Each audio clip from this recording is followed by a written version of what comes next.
Já havia os movimentos de rua, né, com os estudantes, as passeatas, né, caminhando e cantando e seguindo a canção.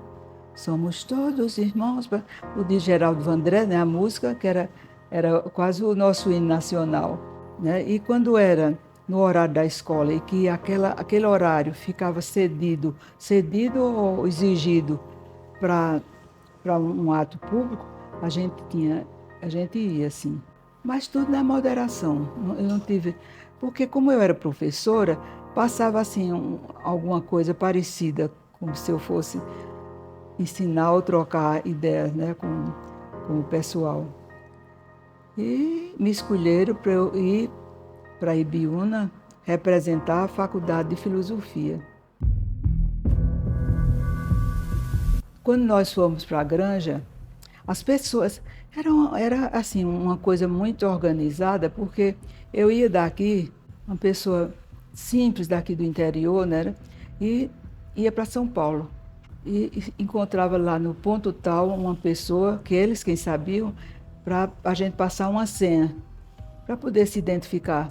Veja bem, a gente chegou à noite, no outro dia de manhã cedinho, já aconteceu a tomada do terreno, né, pela polícia. As rajadas de metralhadoras e a gente deitada no chão para escapar dos tiros. Para mim, era como se eu tivesse ensaiado uma peça teatral e estivesse ali representando. Sabe, porque eu tinha a maior naturalidade de enfrentar, eu não chorava, eu não dizia nada de me acuda, me acuda. Quando foi apanhado, a gente saiu caminhando na estrada, num caminho assim, nos, nos caminhos de barro, como se diz, de terra batida, né? Para chegar até lá, né? Na estrada mesmo, onde os ônibus passam. E lá era onde tinha os carros de exército, da polícia, não sei de que mais, esperando por a gente, para ir botando ali, sabe? Mas antes de chegar aí, a gente andou assim, coluna por 10, assim, sabe? Tomando a estradinha toda. E eu me lembro que eu ia na frente, ia de lado assim, no último, na fila, eu ia a última aqui. Aí, e os soldados assim, com a metralhadora de um lado e do outro, vários soldados com a metralhadora virada para o lado da gente. Eu fiz, peguei a metralhadora dele e fiz assim, licença. Aí ele disse, digo, não, eu não vou fugir não. Já tinha fugido uns estudantes. Eu não vou fugir não. Aí ele ficou assim, eu digo, eu vou colher aquela florzinha que está ali na beira da estrada. Aí passei, ele foi comigo com a metralhadora, eu tirei a plantinha, vim para o meu lugar, fiquei com a plantinha, não olhei para ele, nem nada, e fiquei ali. Aí eu digo, mas meu Deus, como é que pode? Eu não sei se eu tinha alguma intenção de transformar aquele momento tão trágico, assim, tão severo, num momento amoroso, num momento até lúdico, podemos dizer, né? Não sei. Eu só sei que eu fiz isso e fiz de verdade. E eu tenho a florzinha. Parece-me que foi 12 dias. Nós fomos de lá, nós fomos ao DOI-CODE, fomos entrevistadas, fomos fotografadas com aquele número do preso, eu tenho essa foto. Agora, é uma coisa triste, e meu semblante está triste na foto. Mas eu ainda disse depois, noutra ocasião, eu disse para minhas amigas, né, eu ainda voto nessa milhar. Era uma coisa tão séria, e eu segurando naquele número ali. Aí eu dizia, não é possível que não venha uma coisa boa disso que está me acontecendo.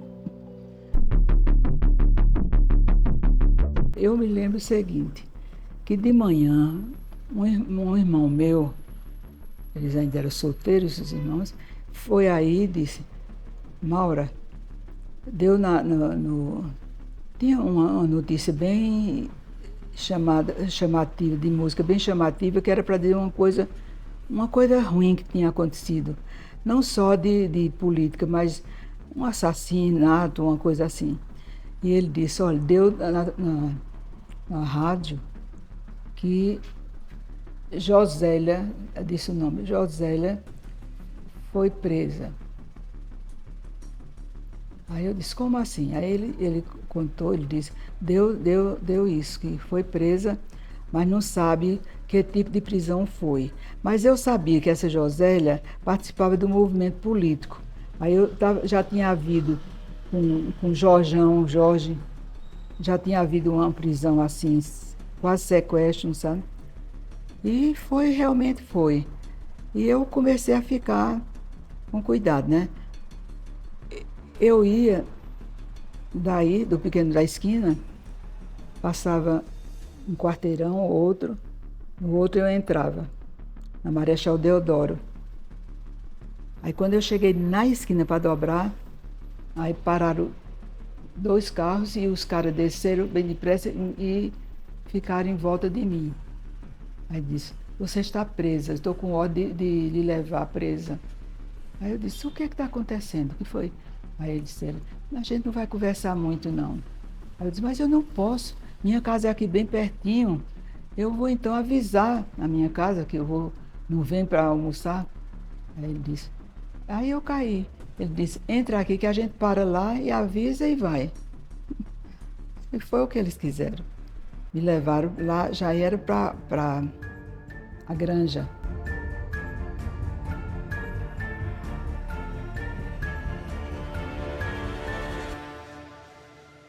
Aí começaram as torturas. Eles me respeitaram sexualmente, mas assim, por exemplo, eles mandaram eu tirar minha roupa, aí aplicaram choques elétricos nos peitos, nos seios, nas orelhas, os cantos mais sensíveis, sabe? E pronto. No outro canto eles não chegaram perto, que na minha vulva, que nada. Mas era de você achar que ia morrer mesmo, sabe? Os choques eram muito grandes, era de chorar e de gritar, e eu gritava até não poder mais. Eles botaram um rolo de cordão, assim, na minha boca, ou para não quebrar os dentes, ou para abafar mais o som, né? Acho que ele não se incomodava que quebrasse os dentes, né? Era mais a questão de repercutir dos gritos. Mas foi uma coisa séria, séria, séria mesmo.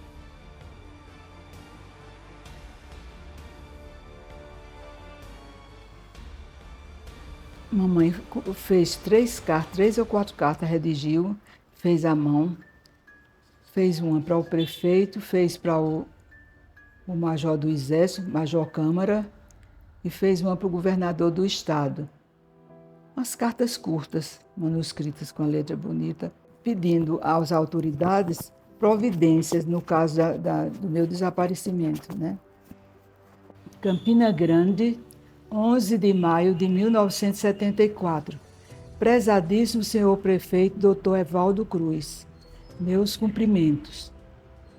Aqui quem lhe dirige estas linhas é uma mãe aflita que no dia do corrente teve sua filha arrebatada bruscamente em caminho do seu trabalho para casa quando se dirigia para o almoço, em companhia de um parente que foi também levado como um malfeitor por pessoas não identificadas que se julgam ou que têm direito de privar quem quer que seja do direito de viver honestamente, exercendo suas atividades, como é o caso de minha filha, que dirige com dignidade e aceitação por parte de numerosas pessoas o Instituto Pequeno Príncipe. Outra professora também foi levada na hora que começava o exercício de sua função de educadora do mesmo estabelecimento. Foi aí que uma das professoras pediu aos moços que assim procediam sua identidade e o paradeiro de Maura. Falaram que esta se encontrava na Federal e se identificaram como agentes. Estivemos no quartel, onde fomos bem recebidos pelo comandante, mas que afirmou ignorar o fato. Na polícia, a mesma coisa. Tivemos então que aguardar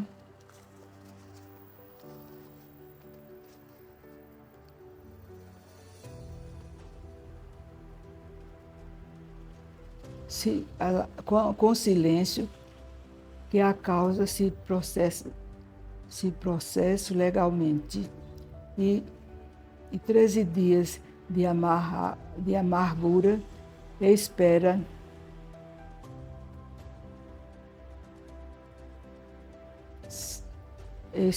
de amargura e espera decorrentes.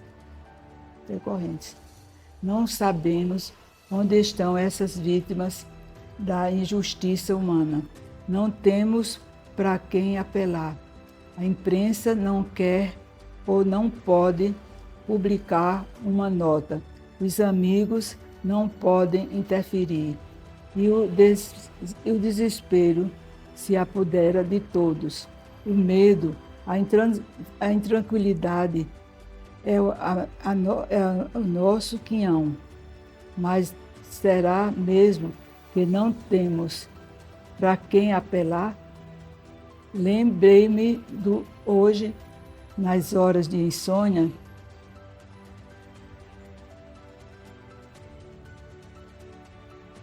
que me torturam dirigir ao mesmo digno perfeito este apelo. Faça alguma coisa, ou pelo menos comova-se diante do sofrimento das famílias que foram atingidas pela fatalidade. Que Deus o ajude a nos ajudar. Com elevada estima e admiração, ainda tem. Subscrevo-me, Gina Pessoa Ramos. Lá também era mais ameaça de tortura, a maquinazinha de lado, sabe? Se houvesse alguma. Não sei se eles faziam só para a gente se recordar e sofrer mais, né? E então passei, foram uma cerca de mais de 10 dias por lá. Depois eles botaram num carro, era Josélia, estava presa também.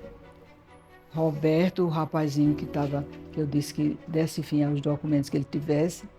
Então, nós fomos num carro. Num carro, eu fui na frente, o motorista e eu. E entre eu e o motorista, um revólver, sem a bainha. E eu viajando e olhando para o revólver. E atrás era o torturador, que eu conhecia pela voz. O tempo todo da viagem ele conversava muito. Quando eu fazia assim, ele botava uma revista Quer dizer, ele sabia que eu sabia quem era, né? Aí cobria o rosto com a revista.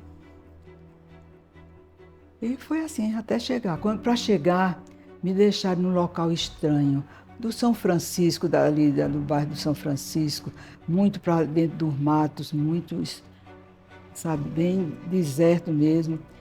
E eu desci e fiquei só. Era suja com a roupa de 12 dias, era sem dinheiro para tomar um táxi ou sei lá. Mas terminei tomando um táxi e deixando para pagar em casa, né? Isso era o mais fácil. Mas era o medo de entrar num táxi e esse táxi ser um dos... A gente fica meio assustado, né? E achando que podia ir de novo para os cantos que já foi.